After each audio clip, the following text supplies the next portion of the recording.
Investiture of the Gods, Chapter 77. The text throws you right in. It's intense. Okay, so picture this. This massive array, 4 gates, north, south, east, west. And each gate has one of these legendary swords. Nasty names. Slaying, killing, trapping, extinguishing. Zujian, Lujian, Zhujian, Zhujian. The source describes the vibe as, what was it? Kill intent, dense. And Yin Wen's whistling. It's seriously dreadful. This is pure aggression, not defense. And there's someone inside, the Jie leader, Duodao Taoist, singing. Yeah, singing this warning song. It's quite pointed.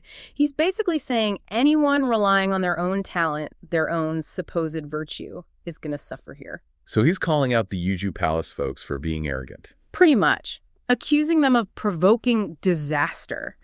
It sets the stage this is as much a moral fight as a physical one. They think Yuju's certainty is their weakness. Which leads us right to the first actual clash. Yeah. Outside the array. Right. Guan Chengzi, he's from Yushu Palace, confronts Duobao Taoist. He doesn't hold back, does he? Jumps straight to accusing them of messing with destiny, Yeah. bringing up this idea of the Kalpa. Yeah, the Kalpa scene. It's like this inevitable cosmic doom cycle. Guan Chengzi is saying, look, you built this thing, you ignored your master. You're basically guaranteeing your own destruction in this cycle. He mentioned bad karma too, right? Yeah. Yizang. Yeah. Industry obstacle. Exactly. He's saying their actions prove they've accumulated so much bad karma that their fall is, like, necessary for cosmic balance. But hang on, if the GJ group felt insulted, maybe targeted, I mean, isn't setting up a defense, even a scary one, kind of understandable? Where's the line? That's the million-tail question the source wrestles with. For Yuanshi Tianzun and his Yuzhu faction, the rules are ironclad. Fate says Sheng falls, Zhu rises.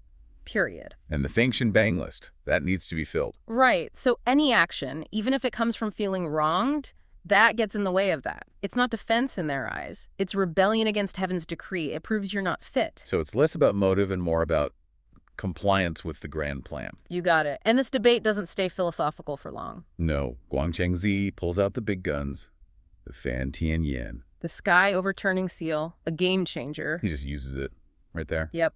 Hits Duobao Taoist square in the back. Duobao has no choice but to retreat straight back into his own array. Ouch. That's got a sting. And it sends a message, I guess. A huge message, this artifact that literally turns the sky upside down. It's like saying, our side represents the true order and we can flip yours whenever we want. It shows the established power is dominant. And that clear win sort of clears the stage for the big boss entrance. Oh yeah.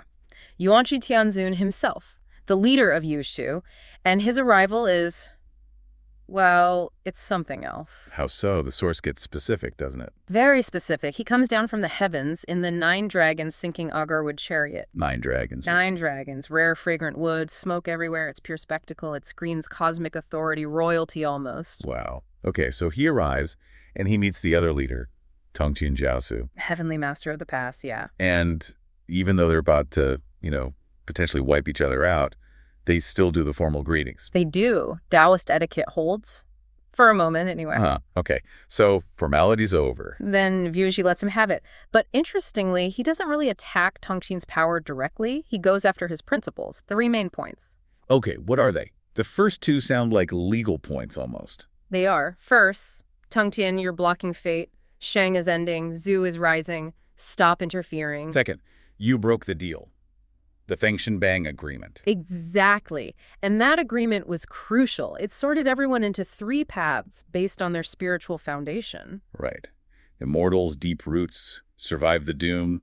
Gods, okay roots, die but get jobs in heaven. And humans, shallow roots, reincarnation. And Yuanshi is saying by setting up this array to protect everyone, Tongtian is trying to save people who fate already decided belong in those 2nd or 3rd categories. He's messing up the whole cosmic sorting hat. Okay, that makes sense. And the third point, you said it was more philosophical. Yeah, this one's fascinating. Yuanshi criticizes the names of the swords. Slaying, killing, trapping, extinguishing. He says those terms, that kind of energy, is just not appropriate for enlightened Taoists. So your methods are unworthy, basically. Pretty much. How you're doing this proves you've lost the way. But the real flashpoint, the thing that really gets Tongtian angry, is something Guangchengzi said earlier. Oh, yeah. The big insult, the feathers and fur, birds and beasts comment. Which basically translates to, your followers are just animals unworthy of teaching. That's the gist. It dismisses Tongtian's whole philosophy of teaching anyone, regardless of species or background. It implies his doctrine is inherently flawed because it doesn't discriminate. And Tongtian's defense. He appeals to their shared roots. He reminds Yuanshi, hey, we have the same master, Hongjun. We're one family, one lineage. Like, how can you let your student insult my students like that? Exactly. He's pulling the brotherhood card. Does it work? Nope. Yuanshi doubles down. He basically says, don't blame Guangchengzi. Your students are acting recklessly like beasts. They are causing chaos. Oof. So the split is deep. It's about who even deserves a shot at enlightenment. So, argument made. Now for the power move.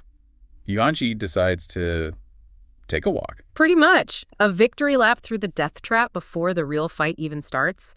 It's pure psychological warfare. How does he do it? Does he fight his way through? No, that's the thing. He makes it look easy. He enters the East Gate, the Zushian Gate, in his chariot. And get this, the source mentions his chariot is lifted by the four revealers. Wait, aren't they Buddhist figures, not Taoist? That's what the text notes. It's a subtle hint, maybe, that his authority kind of transcends these factional lines. Okay, interesting detail. And then what happens inside? Pure spectacle. As he moves, his canopy generates 10,000 golden lotuses. They just bloom in the air, lighting everything up. Like a protective shield made of light. Exactly, the ultimate defense, and it gets tested immediately. Duobao Taoist, the guy who got smacked by the seal earlier, tries to hit Yuanshi with palm thunder. Yeah. A powerful attack. Yeah. It barely does anything. The text says it manages to knock one single golden lotus off Yuanshi's head. That's it. Just one. From an array designed to kill immortals. Yeah. It's almost insulting how ineffective it is against him. It's like a cosmic shrug. That basically proves Yuanshi's point without him saying a word, doesn't it? His destiny, his power is just on another level. Absolutely. So Yuanshi just calmly continues. He goes through all four gates, east, south, west, north. Takes a full tour. And walks out the other side completely fine. Totally fine. And then he sings his own song, basically mocking Tongtian. How laughable. Tongtian has the thick face, vainly hanging four swords. Only I can freely roam. Total own. Okay, so he's demonstrated complete superiority. He could just destroy the array right then and there, right? End it.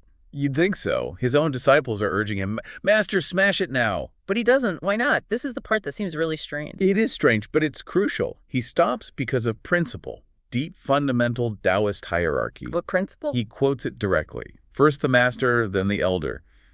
Even though he's powerful enough, even though it's dangerous, he cannot be the one to destroy the array. Why not? Because Tongtian, despite everything, is technically his junior brother under their original master, Hongjun. But there's someone even more senior, the master elder brother. So he has to wait for his older brother to show up before taking down his younger brother's stuff, even in a cosmic war. That's exactly it. It shows that true power in this Taoist framework isn't just about what you can do, but about adhering to the proper order, the proper hierarchy. It's about restraint. What does that tell us about their whole cosmic structure then? It suggests that maintaining order and showing respect for seniority is maybe an even higher virtue than just winning or exercising power.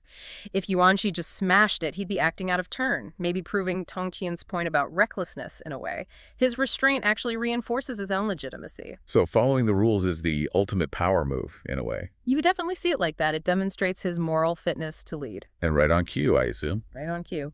The master elder brother arrives, and the text implies this is Laozi, Lao Tzu himself. Wow. How does he arrive? In classic Laozi style, riding his horned azure ox. Led by Grandmaster Zhuandu. There's celestial music, amazing sense.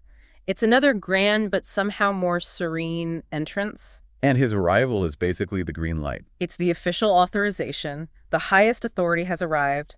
The protocol is satisfied. Now the conflict can proceed to its conclusion. The hierarchy is respected, and the stage is set for the array's actual destruction. And this isn't just, a random battle. Our sources paint this incredible picture of a showdown between two absolute top-tier spiritual masters, Taishang Laojun, who most of us know as Laozi, and Tongtian Zhaozu. Right. And understanding their relationship is key here. These aren't just rivals.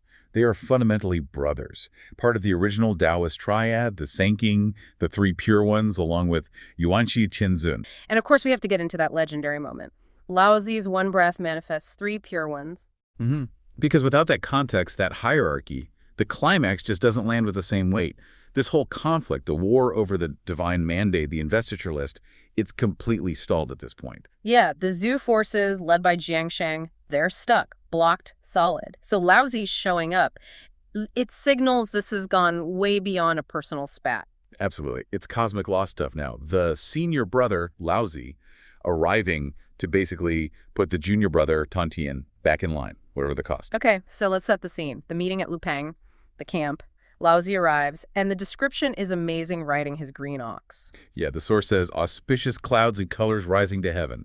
It's a major entrance. He meets Yuanshi Tianzin there. And Yuanshi is crucial because he'd already tried to break this array. Right. And failed. He did. He knows it's serious. He needs Laozi, the ultimate senior figure, to step in. So Laozi gets straight to it, asks Tongtian, why are you blocking the heavenly mandate?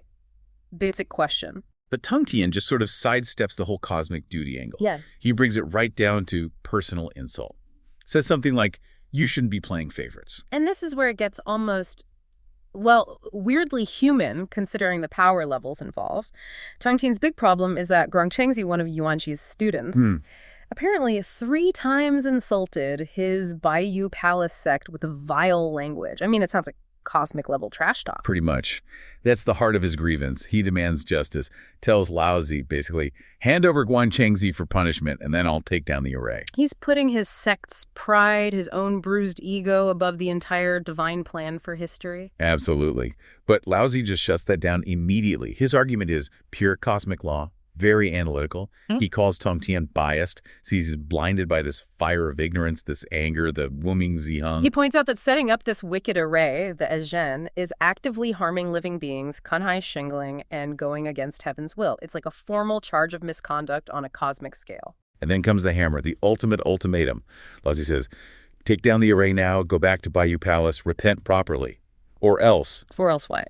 Or else be dragged before the supreme teacher, the ultimate authority, at Purple Cloud Palace and get banished, thrown into the cycle of reincarnation forever. Wow. That's losing your godhood. Spiritual oblivion, basically. That's the highest possible penalty in this universe. You'd think that might give someone pause, right? You would. But Tongtian, his pride is just too much. The description is intense. Half of Mount Sumeru turns red. His eyes are smoking. He just dismisses the threat. Yeah, he basically says, you think you can break my array? Go on then, try it. Challenges him directly. And it's that anger, that defiance that kind of gives Laozi the justification he needs, doesn't it? Exactly. By rejecting the mandate, acting purely out of pride, Tongtian makes Laozi's next move seem like a necessary correction, not just, one brother attacking another. Last, that classic Taoist dismissal of the struggle. Yeah. And prepares to go in. Okay, so the ultimatum's been delivered, the challenge accepted. How does Laozi actually enter this immortal slaying array? He can't just wander in. No, he needs to neutralize the gate's power first. So he brings out the Taiji map. The Taiji map? Like the yin-yang symbol's origin? Essentially, yeah. It represents that fundamental split that created everything.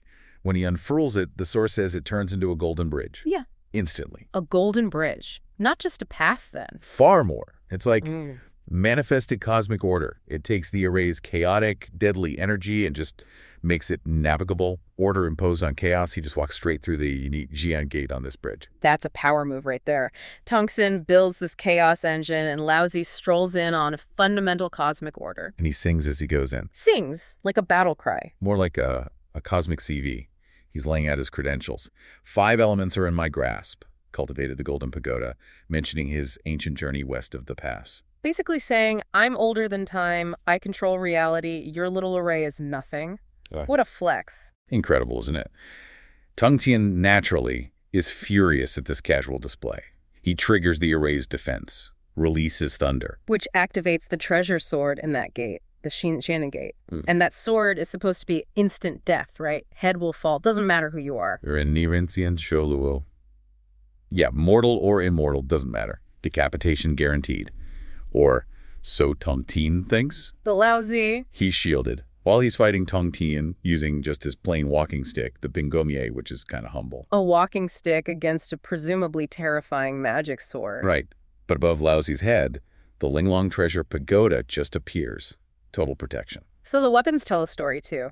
Tongtian's destructive sword versus Laozi's simple staff, backed by cosmic defense. Wisdom over force. You got it. He's fighting smarter, not harder, relying on order. Yeah. Meanwhile, inside the array, it's absolute madness. The description in the source is wild, right? Oh, yeah. Wind like toot, howling, turning over rivers. Thunder so loud it splits mountains. Lightning blinding everyone. And this thick mist. Misto, obscuring sun and moon. Total confusion, even for the people outside the camp. It's elemental chaos unleashed. And Laozi's just casually fighting in the middle of it. And they fight like this for half an hour. That seems long for someone like Laozi. It does, doesn't it? Why would the most senior, most powerful deity spend 30 minutes just sparring? Maybe it wasn't about winning the fight quickly. That's a good way to put it. Maybe it was about letting Tongtian completely spend his anger, prove beyond doubt that his array, his pride, just wasn't enough against the divine order. A lesson, perhaps. Right. Make the point thoroughly. So after half an hour, Laozi decides, okay, lesson time is over. Pretty much. Enough playing around. Time to show the real power. The methods of the Xuandu Purple Palace. Xuandu Zengfeng Xuan. And this is the moment. The climax everyone talks about. This is it. Laozi pushes his hat aside, the fishtail hat, and from the top of his head, 3 streams of pure energy, Sandaoqi, just erupt. 3 streams of qi. And they instantly transform. Become 3 distinct, fully formed, incredibly powerful Taoist figures. This is it. Yuki Hua Sun King. 1 breath manifests 3 pure ones. Whoa. Okay, so if the whole fight was kind of about the hierarchy... This just ends the argument. Yeah. Tongtian, who is one of the 3 pure ones himself, is now looking at Laozi, who isn't just his peer, but is apparently the source of all 3 identities. He is the 3 pure ones embodied. Mind-blowing. And the source gives details on these 3 figures. Oh yes, very specific. It confirms they are separate beings, each with their own arrival, their own mount, and their own bit of poetry that declares their nature and immense age. Okay, break it down for us. Who are they? Right, first, from the east, riding a white Z that's a mythical beast, comes the Shanking Taoist. His poem connects directly to Laozi's historical journey. Purple energy coming from the east, 30,000 li, first crossing Hungu Pass 5,000 years ago. So, linking the manifestation back to the human sage, Laozi. Okay, who's next? From the south, riding a heavenly horse, comes Yuanshi. Taoist. His line is about timelessness, immutability. My body is as old as heaven and earth. Even if Suru Mountain falls, my nature remains. Basically, your array, this mountain falling, means nothing to me. Asserting absolute, unchanging existence. Powerful. And the third, from the north, on a Dihu, another fierce mythical creature arrives, the Taiking Taoist, and his claim is primal seniority. Since chaos began, years are not counted. When primality split, I was first. He's saying I was there before the beginning. So Laozi isn't just the oldest, he is the origin point. Wow. And Tongtian Zhouzu, he's just done, instantly. He's surrounded now by 4 figures, Laozi plus the 3 manifestations, each one representing ultimate cosmic authority derived from that single source. He can't possibly fight back. Nope. The text says he has only the capability to parry. He's completely on the defensive. The fight is over. It's a metaphysical checkmate. And what about the others watching? His disciples? They get it immediately. Even one of Tongtian's own guys, the long-eared immortal Dinguang Xian, sees this and secretly admires the righteous energy, the Zenki, of Laozi and his manifestations. Even the enemy has to acknowledge the truth when it's displayed so overwhelmingly. It's the ultimate celestial mic drop, really. It settles the whole thing.